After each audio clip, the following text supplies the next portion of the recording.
Chapter 1. Larry Bakewell was a cook. He studied cookery at college for 5 years. When he left college, he began to look for a job. He found a job as a cook in a hotel. But he did not like the job and did not stay there for very long. Next, Larry found a job in a busy restaurant. The restaurant was in the center of the city. He stayed in that job for 6 months. Then he left. He did not like working in the city. Larry found other jobs. He worked in a school kitchen for a while, then in a hospital kitchen. But he did not stay in any of these jobs for very long. Sometimes Larry left because he did not like the boss. Sometimes he left because he did not like the work. It was now the month of May, and Larry had not had a job for 4 months. He was looking for a job, but he had not found one. At weekends, Larry did not look for work. Every weekend, he went to the mountains. Larry loved climbing mountains. The mountains were not very far from where he lived. In the mountains, he felt free and life was exciting. No one told him what to do. Every day was different. Larry wanted to live in the mountains, but there were no jobs there. Every weekend, Larry had to go back home. Larry Bakewell was 26. He had short, dark hair and a beard. He liked to wear jeans and sweaters. Larry lived in a small flat with Jack, one of his college friends.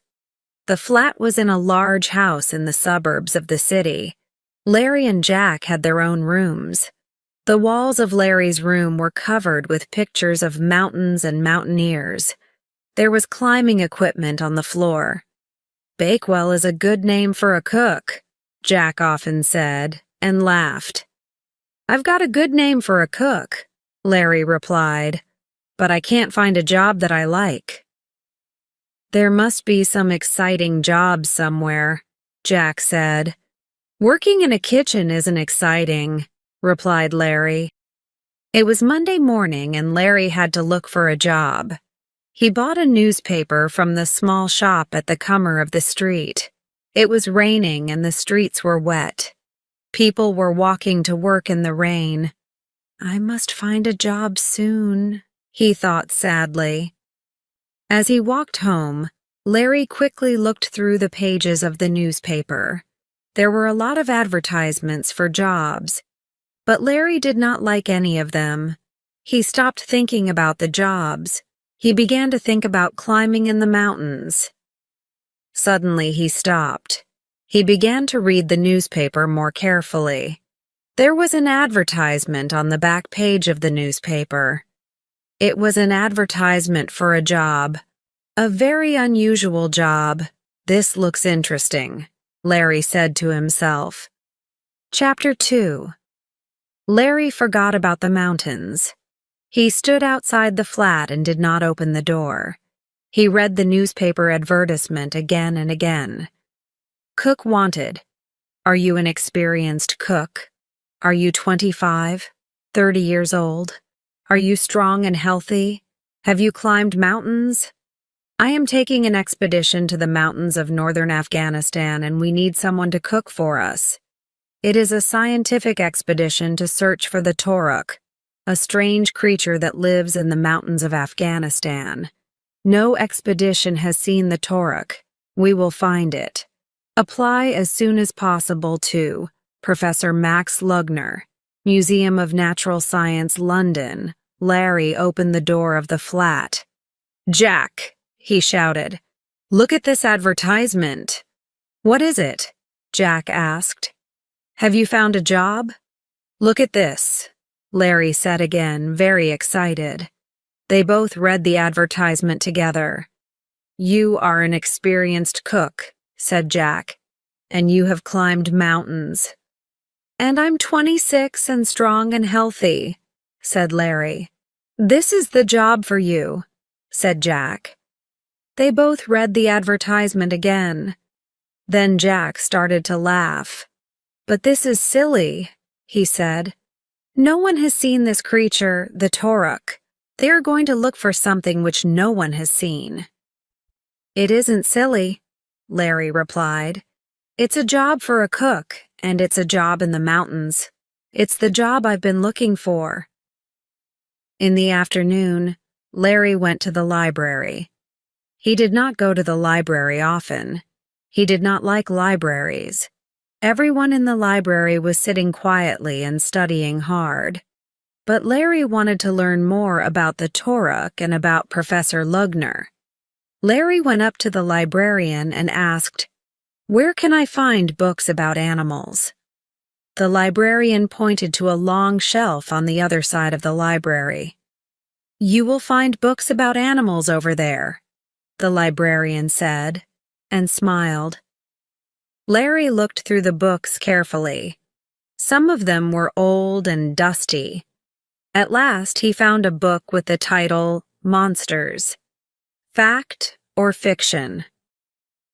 Perhaps there is something about the Toruk in this book, Larry thought. Larry opened the book and looked at the titles of the chapters. Each chapter was an article written by a different scientist, and each article was about a strange creature.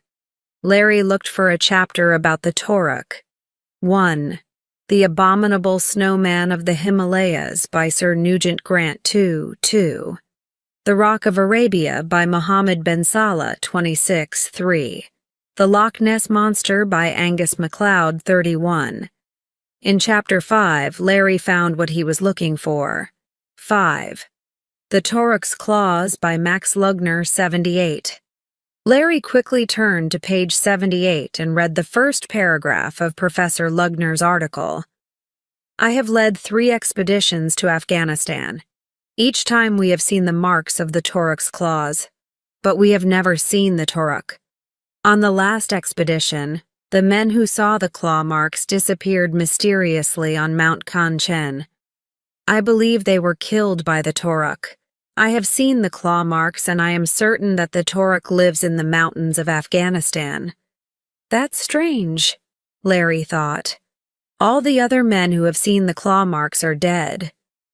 Only Professor Lugner has seen the marks and is still living," Larry thought to himself. Larry looked at all the other books on the shelf. He found nothing more about the Toruk. He looked round the library.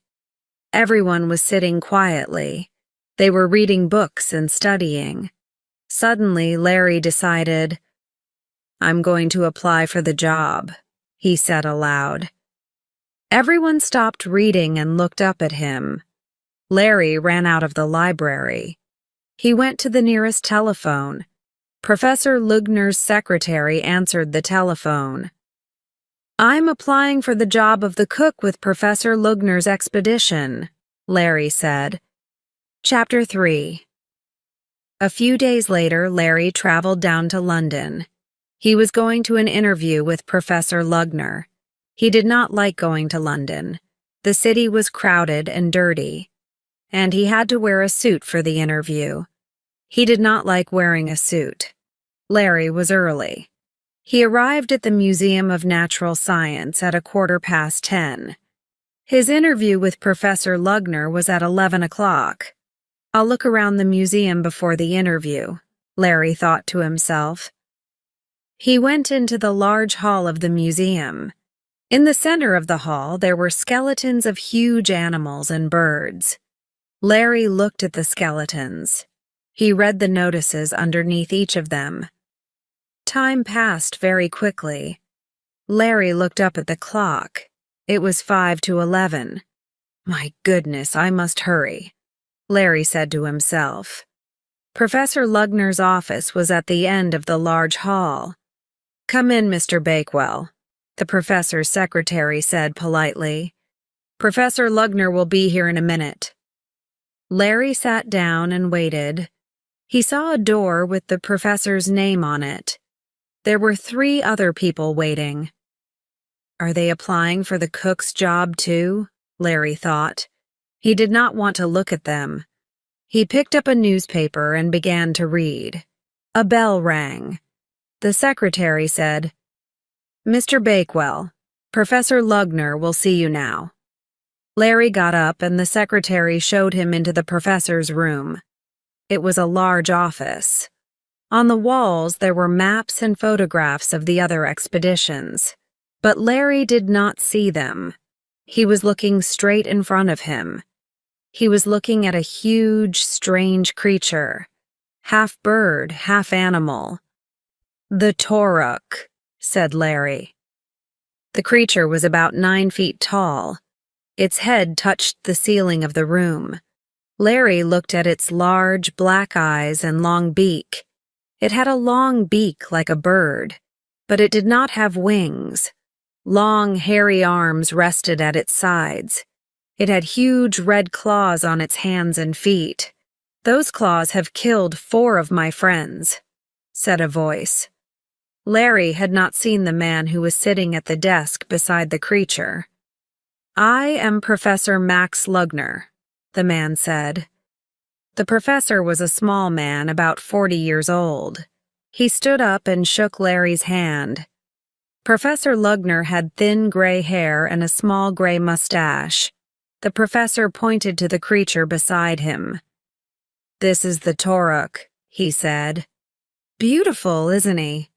Larry looked at the Toruk again. He saw that it was made of painted wood. "How do you know that the Toruk looks like this?" Larry asked the professor. "Many years ago, travelers were crossing the mountains into India," Professor Lugner replied. "These travelers saw the Toruk. Many of the travelers died, but some of them lived and drew pictures of the Toruk. I have the pictures here." The professor took the old pictures from his desk. Larry looked at the pictures and at the wooden Toruk. "That was many years ago," said Larry. "Has anyone seen the Toruk recently?" The professor pointed to a photograph of 4 men on the wall. "These 4 men left the camp one night. They never came back. They saw the Toruk."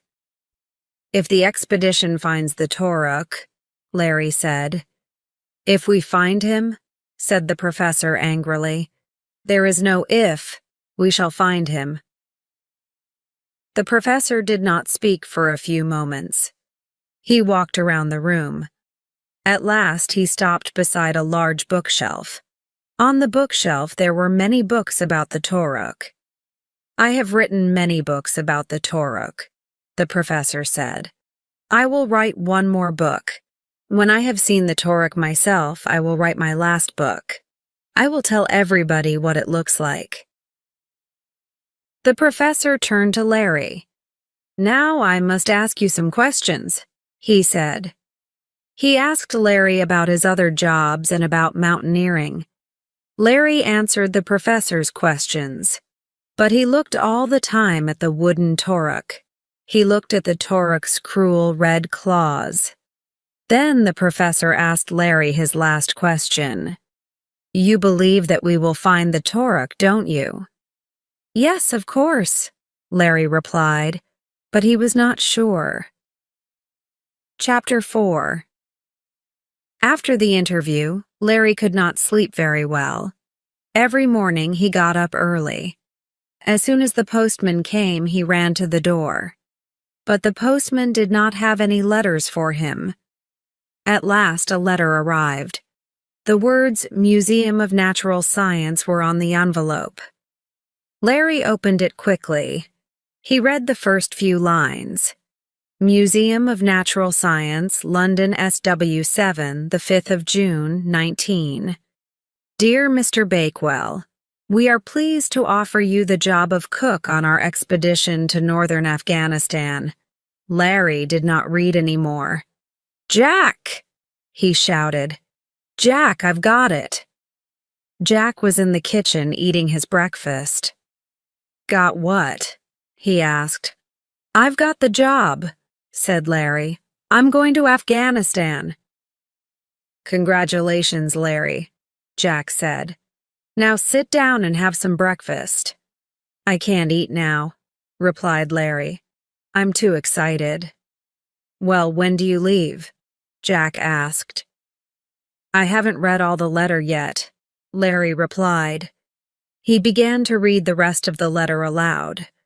Jack listened while he was drinking his coffee. You will attend a meeting for members of the expedition on July 1st. The expedition will leave London by air on September 1st.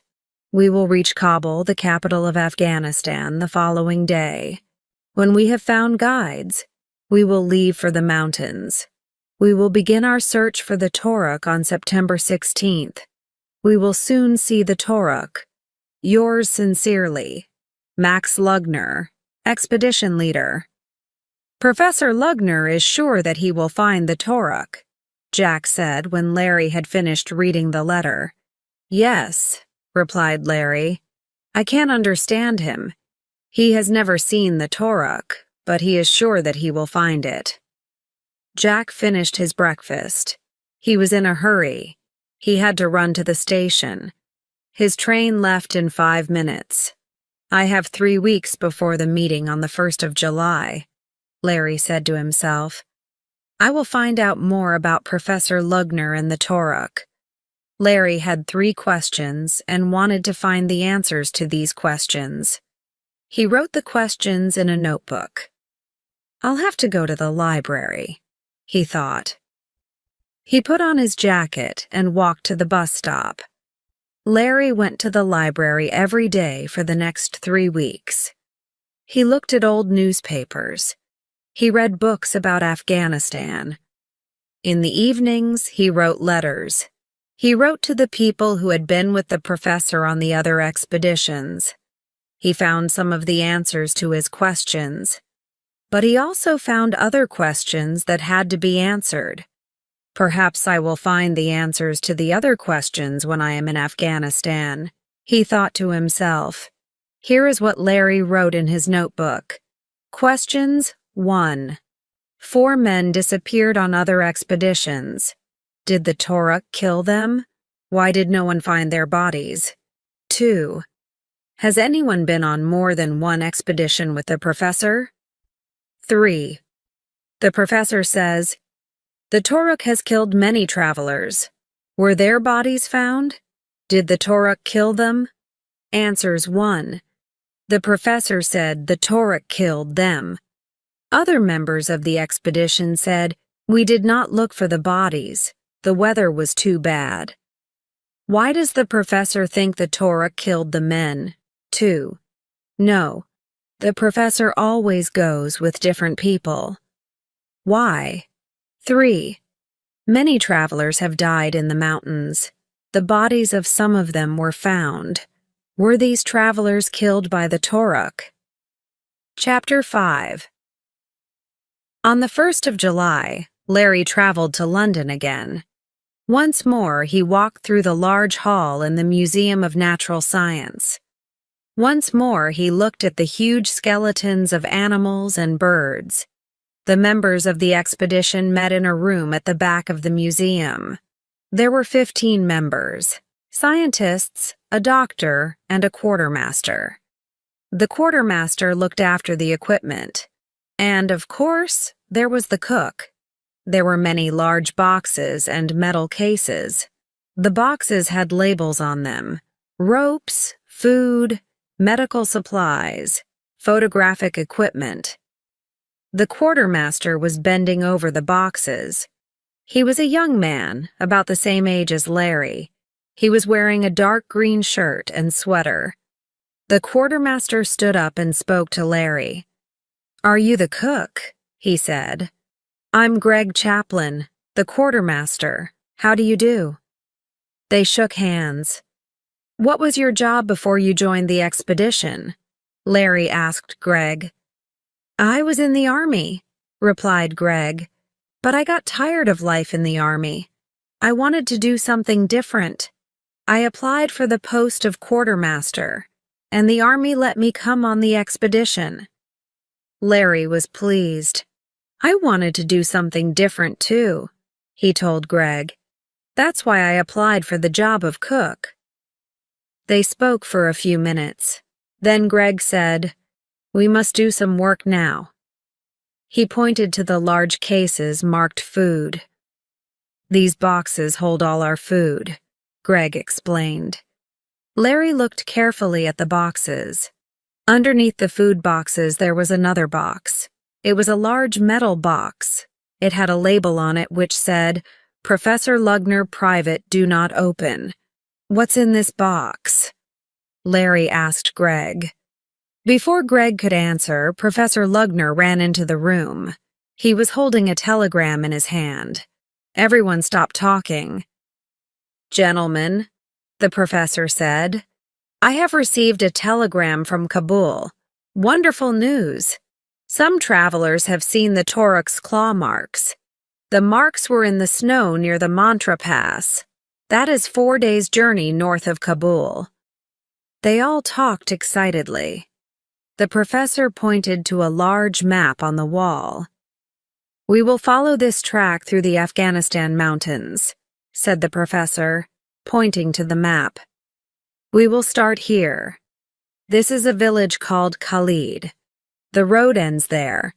In Khalid, we will find guides who will show us the way, and we will find porters who will carry our boxes and equipment." Everyone in the room was looking carefully at the map. "From Khalid, we will climb up to the Mantra Pass," Professor Lugner went on. "The expedition will stop at Mount Kanchan when we have seen the Torok." Larry looked up at the professor. Larry remembered. The 4 members of the other expedition had been killed on Mount Kanchan. One of the scientists said, "I have a question, sir. What is the weather like there?"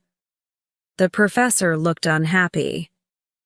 "The weather is bad," he said quietly. "The weather in September is usually good for expeditions. The bad weather begins in the middle of October. But this year the bad weather has started early. Heavy snow has already fallen. There is more snow coming." "If the weather is bad in Afghanistan, will we wait here in London?" another scientist asked. "No, we will not wait," the professor replied. "We will fly to Kabul on the 1st of September. Chapter 6. When the expedition arrived at Kabul airport, the sun was shining brightly. But it was not hot. A cold wind was blowing from the mountains in the north. The mountains looked very near. They were cold and unfriendly. There was a lot of snow on the tops of the mountains, and there were large white clouds in the sky above the mountains. More snow was coming. From Kabul, the expedition traveled in 2 lorries to the small village of Khalid. Larry and Greg went in one lorry with the boxes and the equipment. The professor and the scientists went in the second lorry. The toad was bad and the journey was very uncomfortable. The lorries arrived in the village square at Khalid. A large crowd of people came to look at the lorries. It was a crowd of men and boys. The women stayed inside their houses. They watched from the windows and the doorways. Larry and Greg jumped out of the back of the first lorry. Immediately, a crowd of small boys ran up to them. They wanted to see the equipment. Some of the boys got into the back of the lorry. They tried to open the boxes. "Get down! Get out of the lorry!" Greg shouted. Older men from the crowd pulled the boys out of the back of the lorry. The professor jumped out of the other lorry and ran up to Greg. "No one must touch my box," the professor shouted angrily. "It's here," Greg replied. "No one has touched it." Professor Lugner looked pleased. "You and the cook go and find porters and guides," the professor said to Greg. "Bring them to me this evening." "Let's go," Greg said to Larry. Larry and Greg walked along the narrow street. On both sides of the street there were small houses with flat roofs. Thin dogs ran between the houses. Children were playing in the street. They shouted at Larry and Greg. Then they ran away. Larry and Greg reached the marketplace. Men were standing around talking. People were selling vegetables and fruit. Greg went up to some men. "We want porters and guides for our expedition," Greg said. He pointed to the mountains. The men understood him. They talked to one another. Larry heard the word Toruk, Toruk. One of the men turned to Larry and Greg. He held up his hand like a claw. He said, Toruk. Then he shook his head. The other men shook their heads too. They all walked away. Larry and Greg went to some more men. The men talked about the Toruk. They then shook their heads and walked away. They are frightened, Larry said to Greg at last. They know that the Toruk killed the men on the other expedition, Greg replied. Larry and Greg met some young men from another village. These men were looking for work. They also found a mountain guide. He was an old man called Abdul. Abdul knew the mountains well. He had been a guide on another expedition with Professor Lugner. Abdul knew a little English. Will you be our guide on this expedition? Greg asked Abdul. He thought that Abdul would say no. Abdul's face was very brown and his eyes were bright. I have been waiting for you, Abdul said. I want to see the Toruk. Greg looked at Larry. They were both surprised. Abdul was different from the other villagers. Greg did not ask Abdul any more questions. Greg and Larry took Abdul and the young men back to Professor Lugner. He was staying with the other members of the expedition in a house in the village. The professor was pleased to see the young porters. But when he saw Abdul, the professor became angry. Why have you brought this man? He asked Greg. He says he's a guide, Greg answered. He has already been on one of your expeditions. He cannot come with us this time, the professor shouted. But we must have a guide, sir, Greg replied. He is the only guide who will come with us. The professor looked at the old man. He said nothing for a long time. At last the professor spoke. All right, he can come, he said. I don't understand, Greg said to Larry. We found a good guide, but Professor Lugner didn't want him to come on the expedition. He has been on an expedition before, Larry replied. I know, said Greg, looking at Larry strangely. But that is a good thing, isn't it? Larry took his notebook out of his pocket. He showed Greg his 3 questions. Then he read aloud. Question 2. Has anyone been on more than one expedition with the professor? Answer. No. The professor always goes with different people. Why? Why is that? Greg asked. I don't know, Larry replied. But we have someone on this expedition who has searched for the Toruk before. Chapter 7. There was a lot of work to do before the expedition left Khalid.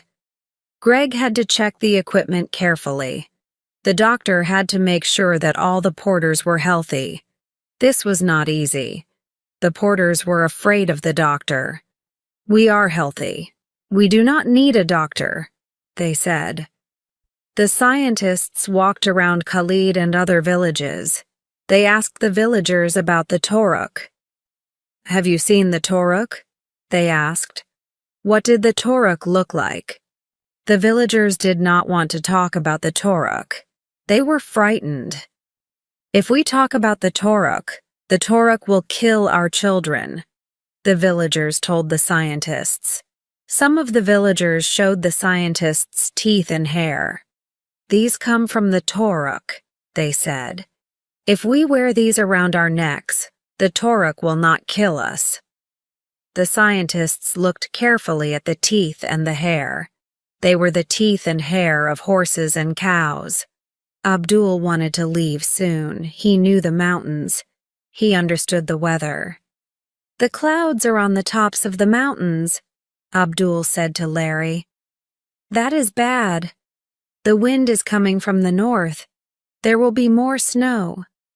Abdul spoke to travelers who came from the mountains. The mountain tracks are full of snow, they said. I do not understand your professor, Abdul said to Larry. He wants to find the Toruk, But he always looks for the Toruk in bad weather. Abdul told Larry a lot about the other expedition. The weather was very bad then, Abdul said. Many of the men wanted to go back to Khalid. Why didn't you go back? Asked Larry. Your professor wanted to see the Toruk, Abdul replied quietly.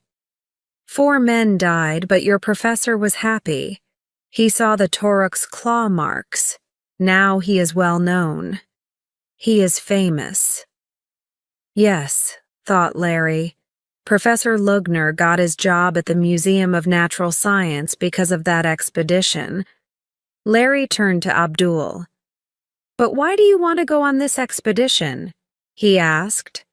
Abdul smiled strangely. I want to understand your professor, he replied. That evening, Professor Lugner had a meeting with the members of the expedition. Everything is ready, he told them. We must start tomorrow. We must climb quickly to the Mantra Pass. Travelers have seen the Toruk's claw marks there. Everyone went to bed early that night. They had to leave at sunrise, but no one slept very well. Larry was thinking about the Toruk. In the morning, the clouds had gone from the mountain tops. The sky was blue. The tops of the mountains were white with snow. Although it was early, the marketplace in Khalid was full of people. They watched quietly. The porters put the heavy equipment on their backs. They were ready to leave. As the expedition left the village, the people of Khalid stood quietly. They did not make any noise. Only the dogs barked and ran along behind the expedition. Abdul walked up to Greg and Larry. The people of Khalid are sad, he said. They can remember. Your professor leads men to their deaths. Greg laughed. He put his hand on Abdul's shoulder. It will be different this time, he said. Chapter 8. The expedition left Khalid quickly and started to go up the mountain paths.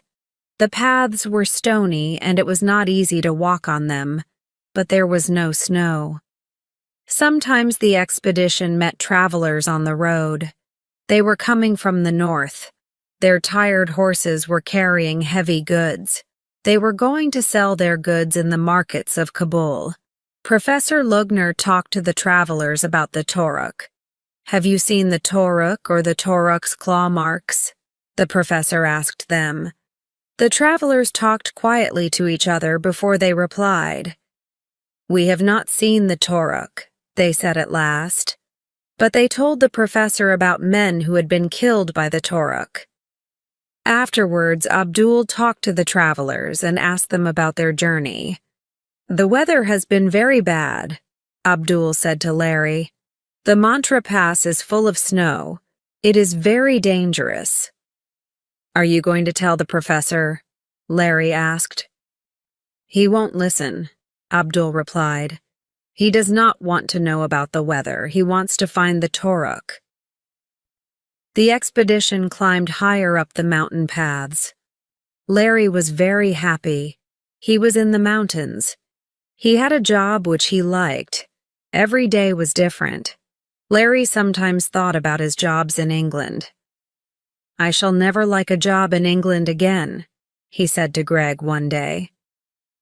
Greg thought for a while. Why don't you write a diary? He suggested. Why don't you write down what happens every day? Then you can read about everything when you get back to England. That's a good idea, Larry replied. And later you can write a book about the expedition, Greg continued. They both laughed. After supper, Larry went to his tent. He got out his notebook and wrote the date at the top of the page. Then he wrote down what had happened that day. Tuesday, September 19th. This morning we reached the snow. The snow is not very deep here, but we have to climb more slowly. The track is steep and dangerous. One of the porters fell this afternoon. He was carrying Professor Lugner's box.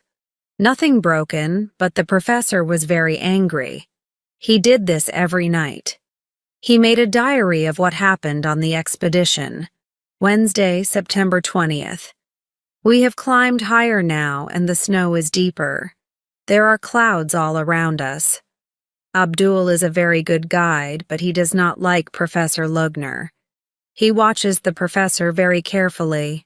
We talk a lot about the Toruk now. Some of the scientists do not believe the stones about the Toruk. They say that there is no Toruk. They say that it does not exist. I am not sure. Perhaps there is a Toruk. Perhaps there isn't. Each night, 3 men guard the camp. Each man guards the camp for 3 hours. The guard stags in his tent, but he has to keep awake.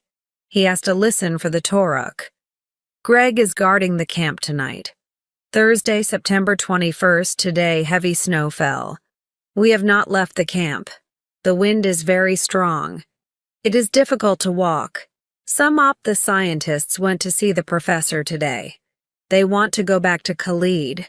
I do not know why they want to go back. It is dangerous here, but it is very exciting. Friday, September 22nd. This morning all woke up suddenly. There was a loud noise outside the tents.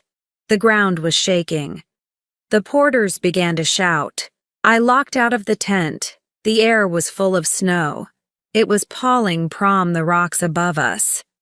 No one was hurt, but some of the equipment was covered with snow.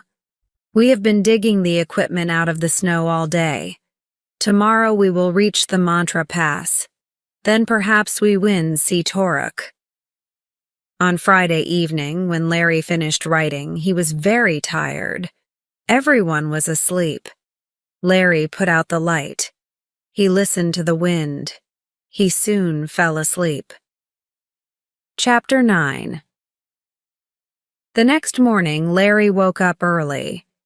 The porters were already awake. They were moving around and talking outside Larry's tent. Greg was in the same tent as Larry. He was still asleep. Larry lay and listened to the noise of the wind.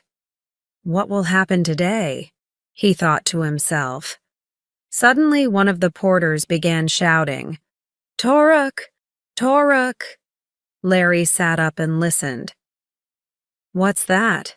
Asked Greg, waking up suddenly. I don't know, Larry replied. I think someone has seen the Toruk. Larry and Greg got up as fast as they could. They put on their boots and opened the front of the tent. There was thick cloud all round the tents. It was difficult to see anything clearly. The other members of the expedition were coming out of their tents. The porters were standing near the professor's tent. They were waving their arms and shouting. Professor Lugner was with them. Larry and Greg ran to the professor. In the snow, not far from the professor's tent, they saw claw marks. It's the Toruk, shouted Larry. The Toruk has been near the camp in the night, said Greg. Look, the marks are clear. There is no new snow on top of them. The professor was bending over one of the claw marks. He was measuring it. He stood up and saw Larry and Greg. This is the mark of the Toruk, he explained to them. The Toruk's foot is 36 centimeters wide and 58 centimeters long. The claws are 8 centimeters long. He drew a picture of the claw mark in his notebook. At last the Toruk has come to us, the professor said. We will see him soon.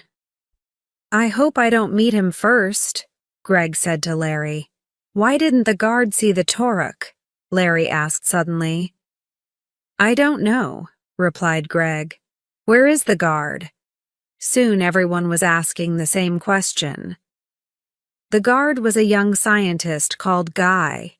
He had wanted to turn back when the weather became bad.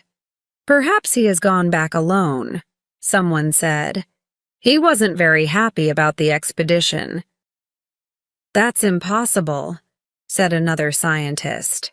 The weather is too bad to travel alone. The members of the expedition looked all round the camp. They called out the young man's name. They did not find him. They came back to the place where the claw marks were. Professor Lugner was still there. He had not moved. He was still making notes. Abdul, the guide, spoke to Larry and Greg. "Your friend is dead," he said. "The Toruk has taken him. You will never see him again." "How do you know?" Larry asked Abdul. "I have seen it happen before," Abdul replied. 4 other men died in the same way. "Perhaps Guy is still alive somewhere in the mountains," Greg said. "We must search for him. We will follow the Toruk's claw marks. Perhaps we will find Guy, and perhaps we will see the Toruk too." "That's a good idea," everyone agreed. But Professor Lugner was very angry. He walked over to Greg. "I'm the leader of this expedition," he said. "Don't forget that." "I'm sorry, sir," he said to the professor politely. "But can't we go out and search for him?" Professor Lugner looked at everyone standing round him. "We will not search for him," he said in a loud voice. "The Toruk has taken Guy. We can't get him back." The men looked at each other in surprise. "It's foolish to go out and search for him." The professor went on. "The weather is too bad. More men will die." The men began to argue with the professor. "If we don't look for Guy, we must go back to Khalid immediately," one man said. "We will not search," Professor Lugner replied angrily, "and we will not go back. I am the leader of this expedition. We will not go back until we have seen the Toruk." It was snowing heavily again. The snow was falling on the Toruk's claw marks. It was now difficult to see them clearly. The sky was white. More snow was coming. "Go back to your tents," the professor shouted. "Bakewell, you make the breakfast. We will stay here until the weather gets better. I will be the guard tonight." Everyone went back to their tents. Larry went to make breakfast. Greg and Abdul went with him. The same thing, Abdul was saying. "What do you mean?" Greg asked Abdul. "We never found the 4 men who were killed on the last expedition," Abdul explained. "We couldn't search for them because the weather was so bad." After breakfast, Larry looked again at his notebook. He read what he had written there. The professor said, "The Toruk killed them." Other members of the expedition said, "We did not look for the bodies. The weather was too bad." Why is Professor Lugner sure that the Toruk killed Guy? Larry thought to himself. Chapter 10. The snow fell all morning. The men stayed in their tents. They talked about Guy and about the Toruk.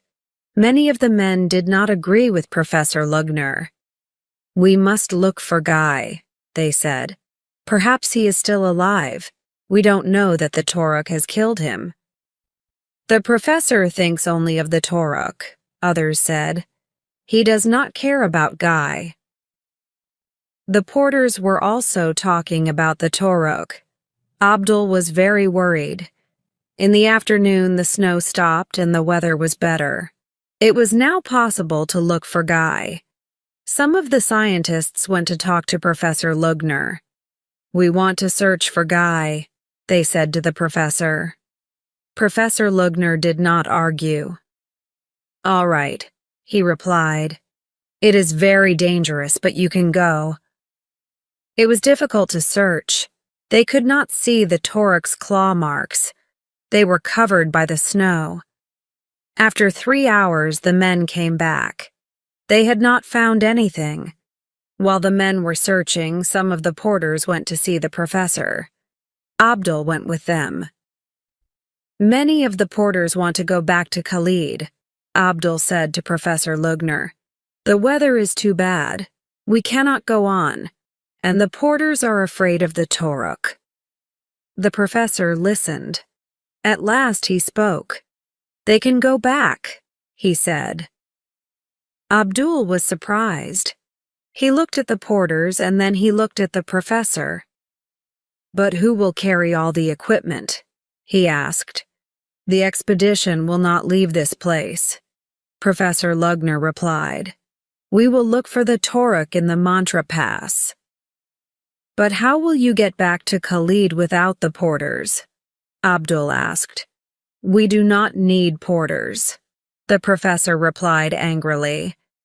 "When we go back to Khalid, we will leave the equipment here in the mountains."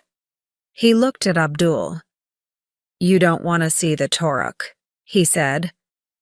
"But I cannot stop searching for the Toruk now." There was a strange feeling in the camp that evening. "I think the Toruk is watching us," Larry said to Greg. "And I think it is laughing at us," Greg replied. "We haven't seen the Toruk, but I feel it is here." Everyone was tired. Larry made a hot meal. The men talked together for a little while. Then they went to bed. Larry could not sleep. He was thinking about the questions in his notebook. There are not enough answers, he thought to himself. Larry fell asleep. He dreamt about the Toruk. In his dream, he saw the huge animal in Professor Lugner's office in London. It was standing near a tent. The tent was his tent.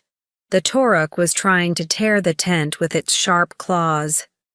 Suddenly, Larry woke up. He had heard a noise outside. He looked at his watch. It was 3:30. The professor is the guard now, Larry thought to himself. Larry listened. His eyes were wide open. Something was moving slowly near the camp. "Am I still dreaming?" Larry thought. Again he heard the sound. It was something large and heavy. It was moving very slowly away from the camp. Larry did not move. He knew that he was not dreaming now. "Shall I wake Greg up?" he thought. He moved towards Greg. "No," he thought. "If I wake him up, we will make too much noise." Larry picked up a large cooking knife. He listened again. The sound was moving further away. He went out of the tent. It was dark outside, but there was some light in the east. Morning was coming. The snow had stopped falling. Perhaps the professor has fallen asleep, Larry thought. He went quietly to the professor's tent. There was no one in the tent. Then he saw the footprints in the snow. They were the professor's footprints. The footprints were going away from the camp. Larry followed them. Perhaps the professor heard the same sound too, Larry thought. Perhaps he needs help. The professor's footprints went to some high rocks. Then they stopped. Larry looked around. In the early morning light, he saw a huge claw mark in the snow. Then he saw another. The claw marks were going away from the rocks. Larry held the knife tightly in his hand. The Toruk has been near the tents again, he thought to himself. But where is Professor Lugner? Larry looked up into the rocks. Perhaps the professor is hiding in the rocks, he thought. He climbed up the rocks. He could not see the professor. Suddenly, he stopped. He thought of Guy. Perhaps the Toruk has killed Professor Lugner too, he said to himself. Larry quickly hid behind some rocks. He did not want the Toruk to see him. He looked out over the snow. The sky was now brighter. The morning light was shining on the snow. Larry saw the Toruk's claw marks clearly. They went across the snow. At the end of the track of claw marks, Larry saw a figure. He looked from between the rocks. The figure was Professor Lugner. Chapter 11. Larry quietly moved over the rocks. He was now nearer to the professor. He hid behind a rock. The wind was blowing up the mountain towards him. Snow blew from the rocks into his face. His eyes filled with water. It was difficult to see. Larry watched the professor for some minutes. Professor Lugner was bending over in the snow. He was carrying something large and heavy. Larry rubbed his eyes and looked again. "I don't believe it," he said to himself. Larry watched the professor in amazement. Professor Lugner was holding a huge claw in his hands. He was making the Torok's claw marks. As the professor moved, he was putting the claw over his own footprints. He was hiding his footprints with the marks of the claw. The Torok's claw marks were left clearly in the snow. The wind was blowing towards Larry. He heard Professor Lugner speaking. The professor was talking to himself. As he made each claw mark, he said, "The Torok lives! They will see! The Torok lives!" Sometimes the professor looked towards the tents. Larry hid behind the rocks. The professor did not see him. Larry watched in silence for many minutes. He felt angry. "The professor has lied to us," he thought. He wanted to shout. He put his hands to his mouth. Suddenly a hand came round Larry's neck and covered his mouth.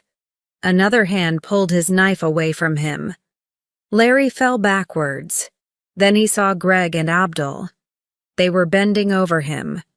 "Be quiet," Greg said. Larry pointed to the professor. "We know," said Greg. "We have seen him too." "Your professor is mad," said Abdul. "Everyone in the village knows that he is mad." "But why did you follow me?" Larry asked. "Abdul heard you when you were leaving the camp," Greg replied. "He woke me up. We followed you over the rocks." "You were in great danger," Abdul said to Larry. He looked at the ground and went on quietly. "Your professor has already killed 5 men." Larry listened in amazement. "5 men?" he asked. "Did Professor Lugner kill Guy and the other 4 men?" "We can't talk now," said Greg. "The professor will hear us. We must get back to the tents." The sun was rising over the mountains. Larry could hear the professor. He was still saying, "The Torok lives, they will see." Suddenly Professor Lugner looked up. Greg, Abdul, and Larry hid behind the rocks. The professor stood up and looked around. The huge claw was in his hands. "He has seen us," Larry said. "Keep down behind the rocks," Greg said. They lay still. Greg raised his head a little and looked again. The professor was bending over with the huge claw. "It's all right, he hasn't seen us," Greg said to the others. "He's finishing his work now." The professor made more claw marks. He was moving towards the rocks. "He's going to go back to the tents over the rocks," Greg said to Larry and Abdul. "We must go." They began to climb through the rocks. Larry looked back. He could see the professor. Professor Lugner had reached the rocks. He was holding the claw in his arms. Greg, Larry, and Abdul went round the tents. They got back before Professor Lugner. They went into their tent and waited. Chapter 12, Abdul sat with Larry and Greg in their tent. None of them said anything. They waited and listened. Soon they heard Professor Lugner. He was coming back from the other side of the tents. "He has come back a different way," Greg said very quietly. "That's good, he won't see our footprints." Professor Lugner went into his tent. "Now we can talk," said Greg. "There are many things to talk about." "First, I'll make some coffee," Larry said to the other 2. They all felt thirsty and they wanted time to think. They drank their coffee slowly. "Can I ask the first question?" said Larry. "How did you know that the professor was making the Torok's claw marks?" "Abdul followed the professor yesterday," Greg replied. "He saw the professor making the claw marks near the tents." Abdul went on with the story. Guy was the guard, he said. He saw your professor too. They began to fight. Your professor killed Guy with the Torok's claw. I saw it all. But why didn't you tell us this yesterday? Larry asked Abdul. I did not think that anyone would believe me, Abdul replied. Larry took out his notebook. Now I can answer some of my questions, he said. We know that Professor Lugner killed Guy. And we think that he killed the 4 men on the other expedition, said Greg. They probably found out what he was doing. So that is why Professor Lugner always has different people on his expeditions, Larry said. You remember that your professor didn't want me to come on the expedition, said Abdul. He was afraid that I knew too much. Larry looked at his third question. But many Afghan travelers have seen the Torok's claw marks too, Larry said to the others. That's true, said Abdul. Your professor has not made all the claw marks. Larry and Greg looked at each other. Who made the other claw marks? Greg asked Abdul. Abdul smiled and raised his hands in the air. I don't know, he replied. Perhaps the Torok is alive. Perhaps the Torok does exist. Larry put down his notebook. So we don't have all the answers, he said. There were sounds outside. Some of the scientists were starting to wake up. What shall we do now? Larry asked Greg. Someone will find the claw marks soon. Greg thought for a while.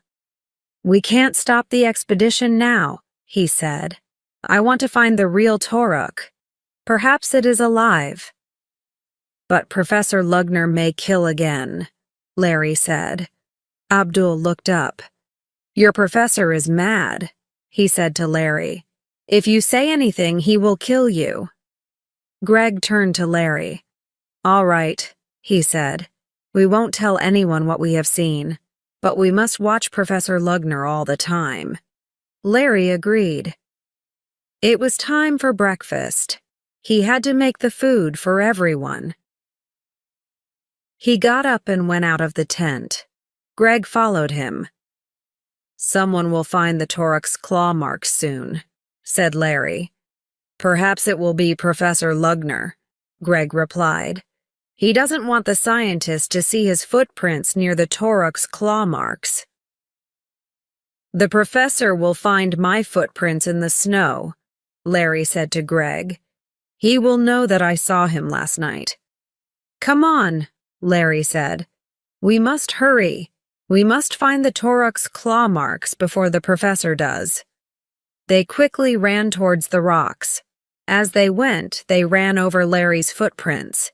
The professor won't see your footprints now, Greg said to Larry. They came to the rocks and found the claw marks and Professor Lugner's last footprint. They stopped and shouted, Claw marks, the Torok! Some of the scientists ran out of their tents.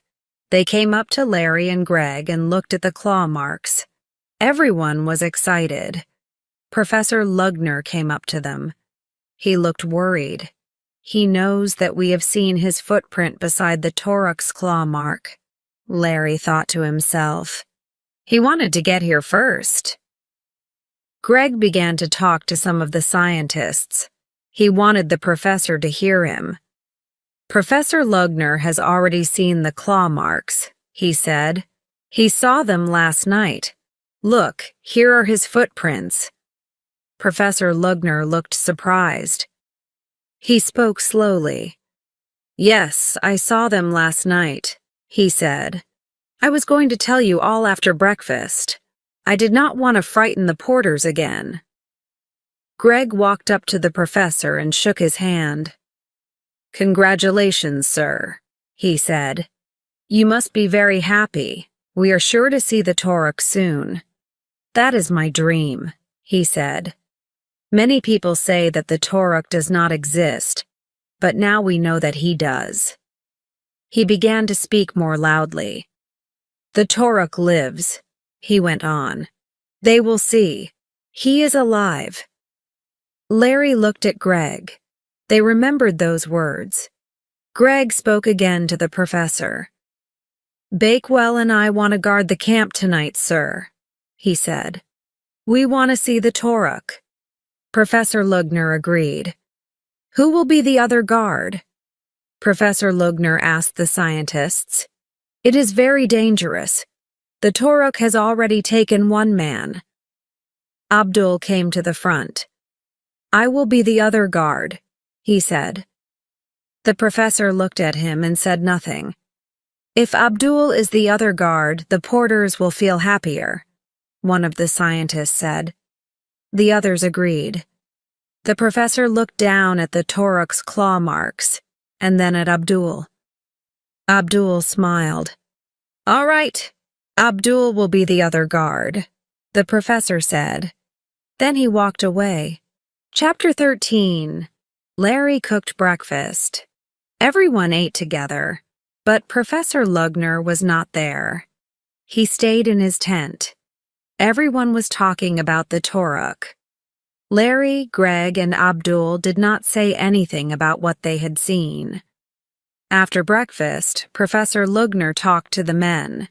Together they made plans for their search. One of the scientists spoke about the weather. "The weather will be very good today," he said, "but it is going to get bad soon. There will be strong winds and more heavy snow." "We haven't much time," Professor Lugner said to the members of the expedition. "Today, some of us will search above those rocks. The others will come with me. We will search around Mount Kanchan." Larry and Greg went with Professor Lugner. They watched him carefully. They started to climb Mount Kanchan. It was very steep and they climbed slowly. The sky was blue. They could see other mountains far away to the north. They searched all day. They found nothing. They returned to the tents in the early evening. The others were already there. They had not seen the Toruk or its claw marks. The sun set behind the mountains. It became dark. Larry was the first guard. While the others slept, he sat in his tent. "If you hear the professor, wake me up," Greg said to Larry. "Bad weather is coming and he will probably go out again tonight." Larry wrote in his diary as usual and listened.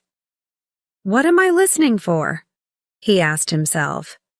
"Am I listening for Lugner or am I listening for the real Toruk?" Larry was very tired after the climbing and the walking. It was difficult to keep awake. Sometimes he fell asleep for a moment, but he soon woke up. Later in the night, he made some coffee. At 11 o'clock, Larry heard noises outside. Professor Lugner was coming out of his tent. He came towards Larry's tent and stopped. He called Larry's name quietly. "Bakewell, Bakewell, are you awake?" he asked. Larry suddenly felt very frightened. "Does he know that I saw him making the claw marks?" he thought. "Does he want to kill me now?" Larry did not speak. The professor went away. He went back to his own tent. Larry listened. He heard the professor opening a box. Then he heard the box closing again. "So that's where he keeps the claw," Larry thought to himself. "It's in his metal box." Now I know why he watched the box so carefully. Larry moved quietly to the door of his tent and watched carefully. He saw Professor Lugner coming out of his tent. The professor walked slowly away from the camp. When he reached the rocks, he began to make the claw marks. Larry woke Greg up. They went out of the tent together and climbed the rocks.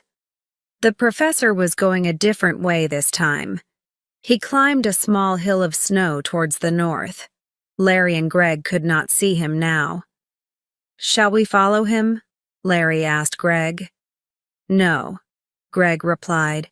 "We mustn't leave our footprints in the snow. We must stay here. If anyone follows the professor, we must stop them." They sat and listened for sounds from the tents. They listened for the professor. Everything was quiet. Larry and Greg waited for half an hour. "I'm getting cold," Larry said to Greg. "So am I," said Greg. "We'll go back to the tent soon. We can listen from our tent." They climbed back towards the camp. Suddenly, in the north, they heard a terrible scream. Larry and Greg stopped and listened. Everything was silent. There were no more sounds. Chapter 14. The silence was frightening. The sound of the wind had stopped. Larry and Greg stood still. They did not know what to do. "What's happened?" Larry asked Greg. "I don't know," Greg replied. "I think something has happened to the professor." "We must go back to the tents," Larry said. "We will need help." Greg did not reply. He was listening for another sound. "Perhaps we will hear something," Greg said. "Then we will know that the professor is still alive." They stood silently and listened. Then Larry and Greg heard a sound. "The professor's alive," Larry said. He was pleased. He did not like Professor Lugner, but he did not want him to die. "Be quiet," said Greg. "Listen." There were more sounds. They were the sounds of something large and heavy. The sounds were moving away from Greg and Larry. "It's the professor," said Larry. "He is all right. He is making the Toruk's claw marks again." Greg was not sure. "But why did he scream so loudly?" he asked. "We must go and find out." The sounds were moving away. They could not hear them clearly. "The professor is moving very quickly," Larry said. Larry and Greg climbed down from the rocks. They walked across the snow. "What about our footprints?" Larry asked. "It doesn't matter now," Greg replied. "If the professor is hurt, we will have to get help. Then everyone will know what he has been doing." Larry and Greg found the Toruk's claw marks. They both climbed up the hill. They reached the top and looked over. The other side of the hill was steep. Larry and Greg could see the track of the claw marks. The track went behind some rocks. "The professor is somewhere behind those rocks," Greg said. Larry went over the top of the hill first. The snow was deep. His legs went into it. It was difficult to walk. "We must stay near the rocks," he said to Greg. "The snow isn't so deep there, and the rocks will hide us." They climbed up the rocks. Larry looked over a rock and saw the professor. He was bending over in the snow. Greg stood beside Larry. They both watched the professor. "He is looking away from us," Larry said, "and he isn't moving." They waited, but the professor did not move. "Shall we go nearer to him?" Larry asked Greg. "We'll go very slowly and very quietly," Greg replied. "We don't want him to hear us." Larry and Greg moved forward slowly. They moved nearer to the professor. The professor was not moving. Greg stopped and spoke quietly to Larry. "You go to the left," he said. "I will move to the right. When I put up my hand, call Professor Lugner's name. He'll turn and look at you. Then I'll run and jump on him." "I understand," Larry said. Larry moved through the snow to the left. Greg went to the right. He put up his hand. He was ready to run towards Professor Lugner. Larry called Professor Lugner's name. "Professor Lugner! Professor Lugner!" The professor did not move. Greg looked at Larry. Larry called again. This time he called more loudly. "Come on!" Greg shouted. They both ran towards Professor Lugner. He was dead. His body was bending over in the snow. "Look at the snow," Larry said to Greg. For the first time they saw that the snow was red with blood. Larry touched Professor Lugner's body. It fell down on the snow. "Claw marks," said Larry. The front of Professor Lugner's body was covered in blood. His clothes were Tom. Huge claws had Tom open his face and arms. Greg looked around. "Where is the Toruk's claw that the professor was carrying?" he asked. "It's here in the snow," Larry replied. "There's no blood on it." "Greg, look," Larry shouted. He was pointing down the hill away from the professor's body. "The Toruk's claw marks go on across the snow," he said. A track of claw marks went down the side of the mountain. Larry looked at Greg. "The Toruk does exist," he said. Chapter 15. The members of the expedition went back to Kabul. They got on the plane for London.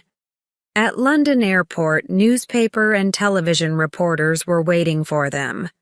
The reporters asked many questions about the expedition, and they took lots of photographs. Larry was famous. His picture was on the front page of every newspaper in the country. Larry was very busy. Everyone wanted to know about the Toruk and Professor Lugner. Larry had to go to meetings. He had to talk to famous scientists. There was no time to look for jobs now. 2 weeks after they came back, Larry and Greg were on television. They were asked more questions about the Toruk. Why did Professor Lugner make the Toruk's claw marks? They were asked. The Toruk had made the professor famous, Larry replied. He wanted to show everyone that the Toruk exists. And he did show everyone, Greg added. After the television interview, Larry was saying goodbye to Greg. "What are you going to do now, Greg?" he asked. "I'm going back to the army," Greg replied. "And what are you going to do, Larry?" "I don't know," Larry replied. "Why don't you write a book?" Greg said. "You can call it In Search of the Toruk." Larry laughed. That night, Larry got out his diary. He began to read it again. Then he started to write. He did not go to bed. He wrote all night. A year later, Larry's book was on sale in the bookshops. On the front was a picture of the Toruk. It was the wooden Toruk which stood in Professor Lugner's room. Many people bought the book. One day, Greg was walking through the center of London. He walked past a bookshop. He saw a notice in the window. Today, Larry Bakewell, the author and climber, will visit this shop. He will sign copies of his book, In Search of the Toruk. There were lots of people inside the shop. They had all bought a copy of Larry's book. They were waiting for Larry to sign their copies. Greg bought a copy too. He stood and waited. "Next person, please," Larry said. He did not see Greg. He did not look up. He wrote in Greg's book, "With best wishes, Larry Bakewell." "What are you going to do now?" Greg asked Larry. Larry knew Greg's voice immediately. He looked up and laughed. "I'm going on an expedition to look for the Toruk," said Larry. "We will find the Toruk this time, I am sure." "I've heard that before," Greg said to Larry. "May I apply for the post of quartermaster?"